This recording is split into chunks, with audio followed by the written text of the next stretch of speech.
சனி பகவான் அஷ்டம சனியாக இருந்து வக்ரகதி அடைஞ்சிருந்தது அப்படின்றது ஒரு பெரிய ரிலீஃப். இப்போ அந்த பெரிய ரிலீஃப் என்னாச்சு, சனி பகவான் திருப்பி ரொம்ப ரொம்ப ஆக்டிவாக இருக்க ஆரம்பிக்கிறாரு. ஆக்டிவாக இருக்கும்போது என்ன பண்ணுவார், நம்மளை டார்கெட் பண்ணுவார். நம்மள சனி என்ன பண்ணுவார் அப்படின்னு சனியை நான் பார்த்தீங்கன்னா குறைச்சி மதிப்பிட்டுட்டேன். நம்ம சாதாரணமாக ஒத்த வார்த்தை பேசப்போ நம்ம அவங்கள இன்சல்ட் பண்ண மாதிரி நினச்சிக்கலாம். நம்ம பாட்டு நம்ம வேலையை சின்சியராக பண்ணுறோம் அப்படின்னா எந்த பர்சனாலிட்டிஸ்க்கும் நம்ம பயப்படணும் அப்படின்ற அவசியமே இல்லை.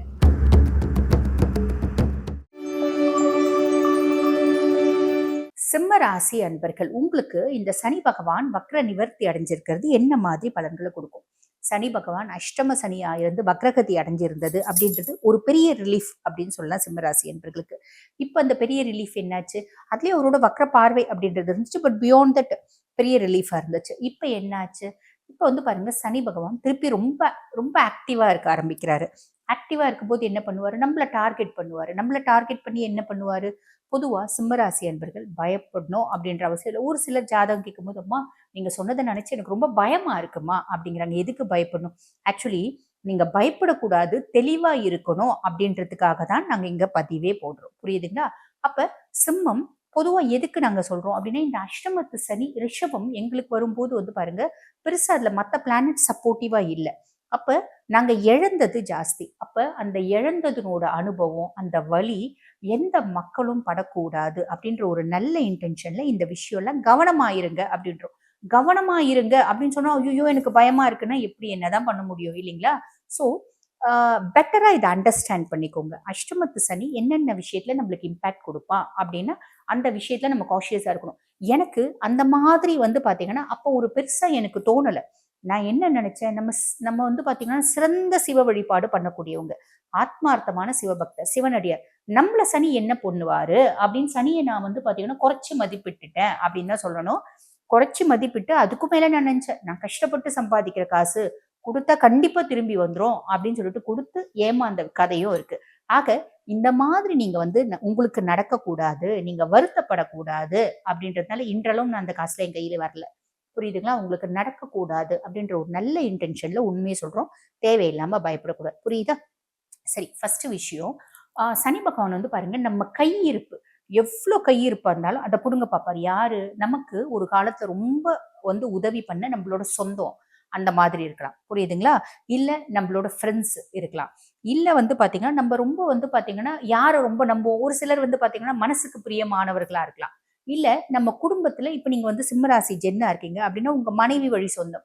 நீங்க சிம்மராசி லேடியா இருக்கீங்கன்னா உங்க கணவர் வழி சொந்தம். யாரா இருந்தாலும் குடும்பம் உங்க கூட உருகி உருகி நட்பா பழகக்கூடியவங்க, உருகி உருகி பாசமா இருக்கக்கூடியவங்க கேட்பாங்க. நம்ம என்ன பண்ணுவோம், ஐயோ அக்கா கேட்டாங்க, அண்ணன் கேட்டாங்க, நம்ம கொடுத்துருவோம். கொடுத்துட்டா திரும்பி வராது. நாளை கொடுக்குறோம்மா, கரெக்டா இன்னும் 1/2 மணி நேரத்துல கொடுக்குறோம்மா அப்படின்லாம் சொல்லுவாங்க. 6 வருஷம் ஆனாலும் திரும்பி வராது. அப்ப நம்ம என்ன பண்ணுவோம், ரொம்ப சிம்பிள். உங்க கையில காசே இருக்குன்னா கூட நீங்க தப்பா நினைச்சுக்காதீங்க. என் கையில பாத்தீங்கன்னா அமௌண்ட் கம்மியா இருக்கு, இல்லைன்னா காசு இருக்கு, வேற செலவுக்கு இருக்கு, அதனால கொடுக்க முடியாது, நீங்க வேற எங்கன்னா வாங்கிக்கோங்க, வட்டி கூட நான் கட்டிடுறேன். அவங்க வாங்குறது கூட நம்ம பாத்தீங்கன்னா யாரையும் ரெஃபர் பண்ணக்கூடாது, அக்கா அவங்களுக்கு கொடுங்கன்னு சொல்லக்கூடாது.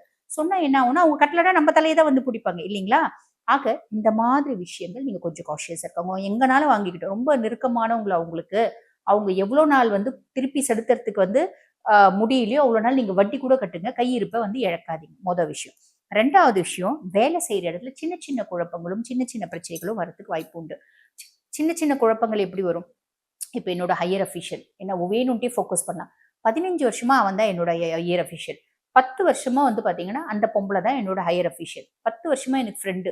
10 வருஷமா என் கீழே வேலை செய்யறான். இவங்களுக்குலாம் திடீர்னு என்ன ஆகுமோ ஏதாகுமோ தெரியாது. நம்ம சாதாரணமா ஒத்த வார்த்தை பேசப்போ நம்ம அவங்களை இன்சல்ட் பண்ண மாதிரி நினைச்சுக்கலாம். இல்ல ஏதோ ஒரு காரணத்துக்காக நம்மள பிடிக்காம போலாம்.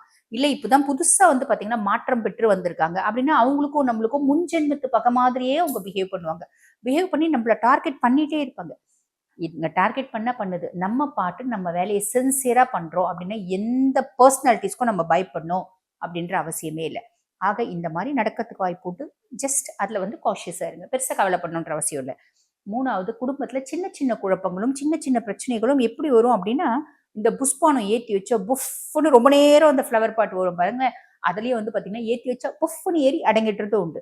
ஏத்தி வச்சா பாத்தீங்கன்னா ஏறக்குறைய 3 நிமிஷம் புஃப்னு போயிட்டு மேல கலர் கலர் கலர் கலரா வெடிக்கிற மாதிரி இருக்கு பாத்தீங்களா, அந்த மாதிரி நம்மளுக்கு வரும். ஏத்தி வச்சாலும் பிரச்சனை வந்துச்சுனாலும் கலர் கலர் கலர் கலரா வெடிச்சுட்டே இருக்கு. பெருசா நம்ம நிமிர்ந்து அண்ணாந்து பார்க்க வேண்டாம். அதே மாதிரி இந்த பிரச்சனை ஓஞ்சாதான் நான் நிம்மதியா இருப்பேன் அப்படின்ற மைண்ட் செட்டும் வேண்டாம். என்னோட புத்திசாலித்தனத்தினால என்னால பிரச்சனையை தீர்த்து வைக்க முடியுமா? நான் ட்ரை பண்றேன். முடியலையா? கடவுள்கிட்ட ஒப்படைச்சிடுறேன். பெருசா அத பத்தி யோசிக்கணுன்ற அவசியம் இல்ல. நம்ம சொசைட்டி, நம்ம இருக்கக்கூடிய இடத்துல, நம்ம எதிர் வீடு, பக்கத்து வீடு, பின்னாடி வீடு, 2 தெரு தள்ளி இருக்க வீட்ல என்ன சொல்லுவாங்க? "ஐய்யயோ! எங்க பிள்ளைங்கலாம் தங்கம். உங்க பிள்ளைங்க அடங்கவே மாட்டேங்குது." எல்லா பிள்ளைங்களும் ஒரு நேரம் இல்ல, ஒரு நேரம் அடங்காது. புரியுதுங்களா? ஆக இது கலிகாலம். உங்க புள்ள இன்னைக்கு அடங்கல, இன்னைக்கு சூப்பரா இருக்குன்னா நாளைக்கு அடங்காம போகும். என் புள்ள இன்னைக்கு அடங்கலன்னா நாளைக்கு அடங்கும். சோ நீங்க ஐய்யயோ! நம்ம புள்ள நம்ம மானத்த வாங்கிட்டான். நம்மள வந்து பாருங்க நம்மளோட குடும்ப பெருமைய தூக்கிட்டு போய் கப்பல் ஏத்திட்டான். அப்படிலாம் நினைக்காதீங்க. வீட்டுக்கு வீடு வாசப்படி தான். இதெல்லாம் மனசுல பெருசா போட்டு இம்பாக்ட் பண்ணிக்கவே வேண்டாம். இன்ஃபாக்ட் வந்து பாருங்க, எதிர் வீடு, பக்கத்து வீடு, பின்னாடி வீட்லலாம் போயிட்டு நம்ம பிள்ளைங்கள பத்தி நம்ம குறை சொல்லக்கூடாது. 1000 பிரச்சனை இருக்கட்டும். பொது ஒரு வார்த்தை சொல்லுவாங்க பார்த்தீங்களா? தாய் சொன்னத நாய் சொல்லும் அப்படிம்பாங்க. அந்த வேலை வேண்டாம். இப்ப நாயெல்லாம் ரொம்ப தெய்வமாயி போச்சு. நாயெல்லாம் வந்து பார்த்தீங்கன்னா, பெருசா யார பத்தியும் பேசுறதில்ல. எப்பயுமே மிருகங்கள் நம்மள விட வந்து பார்த்தீங்கன்னா, நல்லவங்க அப்படின்னு தான் சொல்லணும். மனுஷங்களுக்கு தான் வந்து பார்த்தீங்கன்னா, நெறைய தீய குணங்கள். சரி பரவாயில்ல. போட்டோம். இந்த மாரி 5 விஷயத்துல கடைசி சொல்லக்கூடிய விஷயம் என்னன்னா, ஆரோக்கியம். ஆரோக்கியத்துல கவனம் அப்படின்றத வச்சுக்கோங்க. இதுல நம்ம ரொம்ப வந்து மனசுல ரொம்ப யோசிச்சு செய்ய வேண்டியது என்ன அப்படின்னா ஆரோக்கியம். ஆரோக்கியத்துல கவனம் மட்டும் வச்சுக்கோங்க. சனி அவனோட டார்கெட்டட் ஏரியா என்னன்னா போன். போன் பெத்தாலஜி குடுக்க பாப்பான். பொதுவா வந்து பாருங்க, இடுப்புலேருந்து நம்ம கால் வரைக்கும் தான் சனியினோட ஏரியா அப்படிம்பாங்க. சனி உடம்பு ஃபுல்லா இருக்க எலும்புல சூப்பர் ஆக்ட் பண்ணுவாரு அப்படின்னு சொல்லலாம். அப்ப ரொம்ப சிம்பிள். இந்த 5 விஷயத்துல கவனம் அப்படின்றத வச்சுக்கோங்க. மத்தபடி பெருசா எதுவும் யோசிக்கணும் அப்படின்ற அவசியம் இல்ல. ஸோ அஷ்டம சனி ஆக்டிவ் ஆயிட்டான் அப்படின்னும் போது இந்த 5 விஷயத்துல காஷியஸா இருங்க. அவ்வளவுதான். அதுக்கும் மேல சனியினோட பார்வை குடும்பஸ்தானம். குடும்பத்துல என்ன பஞ்சாயத்து வரும்னு சொல்லிட்டேன். அதுக்கும் மேல சனியினோட பார்வை வந்து பாத்தீங்கன்னா பூர்வ புண்ணிய ஸ்தானம், புத்திரஸ்தானம். பூர்வ புண்ணிய ஸ்தானம், புத்திரஸ்தானம் அப்படின்போது பூர்வீக சொத்து பத்து ஏதாவது இருக்கு. எங்களுது நாங்க அதுல விவசாயம் பார்த்துட்டு இருக்கோங்க. பக்கத்து நிலக்காரன் இங்க வந்து சண்டை பிடிப்பான். இது எங்கள வரப்பு தகராறு வரதுக்கு வாய்ப்பு உண்டு. வாய்க்கா தகராறு வரதுக்கு வாய்ப்பு உண்டு. சொந்தக்காரங்க கோர்ட்டு, கேஸ்ன்னு போறதுக்கு வாய்ப்பு உண்டு. பெருசா கண்டுக்காதீங்க. குழந்தையின்மைக்காக வைத்தியம் பண்றோம். 1, 2 அட்டெம்ப்ட்ஸ் ஃபெயிலியர் ஆவறதுக்கு வாய்ப்பு உண்டு. அதே மாரி பார்த்தீங்கன்னா, பிள்ளைங்க நம்மளோட சொல் பேச்ச கேட்காம ஆட்டம் போடுறதுக்கான வாய்ப்பு உண்டு. பிள்ளைங்கள நான் இந்த காலகட்டத்தில திருத்தியே ஆவணும் அப்படின்னு சங்கல்ப எடுத்துலாம் செய்யணுன்ற அவசியம் இல்ல. நான் முன்னாடியே சொன்னேன், தொழில் ஸ்தானத்துல என்ன மாதிரி விஷயங்கள் வரும் அப்படின்னு. அந்த தொழில் செய்ற இடத்துல அந்த மாரி காம்ப்ளிகேஷன்ஸ் வராம நம்ம கொஞ்சம் மெயின்டெயின் பண்ணிக்கணும் அப்படின்னு சொல்லணும். அதுக்கும் மேல சிம்ம ராசி அன்பர்கள் உங்களுக்கு வந்து பார்த்தீங்கன்னா, 8ஆம் பாவம் சனி அப்படின்னும்போது சின்ன சின்ன ஆக்சிடென்ட்ஸ், சின்ன சின்ன சர்ஜரீஸ் இதெல்லாம் வரதுக்கு வாய்ப்பு உண்டு. பொதுவா சனி வந்து பார்த்தீங்கன்னா, உங்களுக்கு லார்ட் ஆஃப் 6 அண்ட் 7 அதாவது 6ஆம் பாவம் ருணரோக சத்ருஸ்தானத்துக்கும் அவன் தான் அதிபன். 7ஆம் பாவம் கலத்திர ஸ்தானத்துக்கும் அவன் தான் அதிபன். இந்த காலகட்டம் என்ன தோணும் அப்படின்னா, சிம்மராசி நீங்க ஜென்னா இருக்கீங்கன்னா, உங்க மனைவிக்கும் உங்களுக்கும் ஒண்ணும் இல்ல. நீங்க பாட்டுன்னு வேலை செய்வீங்க. அவங்க என்ன நினைப்பாங்க, நீ என் கூட டைம் ஸ்பெண்ட் பண்றதே கம்மியாயிடுச்சு. நீ எப்ப பாரு ஃபோனும் கையுமா இருக்க, லேப்டாப்பும் கையுமா இருக்க, சிஸ்டமும் கையுமா இருக்க. யார் கூடயும் நீ சேட் பண்றியான்னு டவுட் இருக்கு. அப்படின்னு சொல்லிட்டு நம்ம ஃபோன் எடுத்து பயங்கரமா நோண்டி பார்க்கறது. சும்மா கண்டுபிடிக்கிறாங்களாம். சிபிசிஐடி வேலை எல்லாம் செய்வாங்க. இதே மாரி நீங்களும் செய்வீங்க. இப்ப நீங்க சிம்மராசி லேடியா இருக்கீங்கன்னா, உங்க ஹஸ்பண்டும் இந்த வேலைய செய்வாரு. அவரு பெரிய வந்து பார்த்தீங்கன்னா, சிபிசிஐடி ஆஃபீசர் கணக்கா உங்கள வந்து நான் வந்து அனலைஸ் பண்றேன். அப்படின்ற மாதிரிலாம் பண்ணுவாங்க. மனசு விட்டுறக்கூடாது. அவங்களுக்கு இருக்க சந்தேகம் அவங்க பார்த்துக்கிறாங்க. Let them B. நம்ம சுத்தமா இருக்கணும்னா, நம்ம ஏன் பெருசா அவங்கள பத்தி கவலைப்பட வேண்டியதில்ல. சுத்தமா இருந்தா பிரச்சனை இல்ல மேடம். எங்களுக்கு ஆல்ரெடி கொஞ்சம் இது இருக்கு. கொஞ்சம் வந்து பார்த்தீங்கன்னா, கலர்ஸ் இருக்கு அப்படின்னா, ஒண்ணும் பிரச்சனை இல்ல. மேக்ஸிமம் அந்த கலர்ஸ் எல்லாம் வெளிய தெரியாத மாரி பார்த்துக்கோங்க. உங்களோட நெகட்டிவ் உங்க ஃபேமிலிக்கு தெரியாத மாரி பார்த்துக்கோங்க. உங்களோட ரிலேஷன்ஷிப்போ, உங்களோட எக்ஸ்ட்ரா மேரிட்டல் அஃபேரோ ஃபேமிலிக்கு தெரியாத மாரி பார்த்துக்கோங்க. ரொம்ப சிம்பிள். பெருசா ஒண்ணும் கவலைப்படணும் அப்படின்ற அவசியம் இல்ல. அதே மாதிரி பாருங்க, 6ஆம் பாவம் ருணரோக சத்ருஸ்தானத்துக்கும் இவன் தான் அதிபன் அப்படின்னாலும் யார்கிட்டயும் பகச்சிக்க வேண்டாம். புரியுதுங்களா? நான் முன்னாடியே ஹெல்த்ல கவனம் இருங்கன்னு சொல்லிட்டேன். ஸோ அதுவும் பிரச்சனை இல்ல. பெரிய லெவல்ல கடன் வாங்க வேண்டாம். கடன் குடுக்க வேண்டாம் அப்படின்றது சொன்னேன்.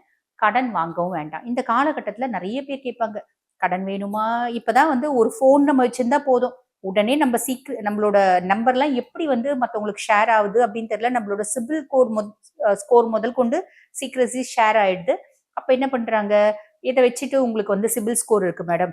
நீங்க வந்து பாத்தீங்கன்னா, இந்த லோன் உங்களுக்கு எலிஜிபிளா இருக்கு. பெர்சனல் லோன் இருக்கு, கிரெடிட் கார்ட் லோன் இருக்கு, 100% கார் லோன் இருக்கு, 100% ஹவுசிங் லோன் இருக்கு. இப்படி ஏகப்பட்ட விஷயம் கேட்பாங்க. நம்மளுக்கு கடன் குடுக்குறாங்களே அப்படின்னு நம்ம கடன் வாங்கிட வேண்டாம். கடன் வாங்கிட்டோம் அப்படின்னா நம்மளால திருப்பி செலுத்த முடியாம கொஞ்சம் சிரமம் அப்படின்றது வந்துரும். திருப்பி செலுத்த முடியாம முடங்கிடுவோமா அப்படின்னு யோசிக்க வேண்டாம். நம்மளுக்கு கொஞ்சம் அதுல பிராக்டிகல் டிஃபிகல்டீஸ் அப்படின்னு வரதுக்கு வாய்ப்பு உண்டு.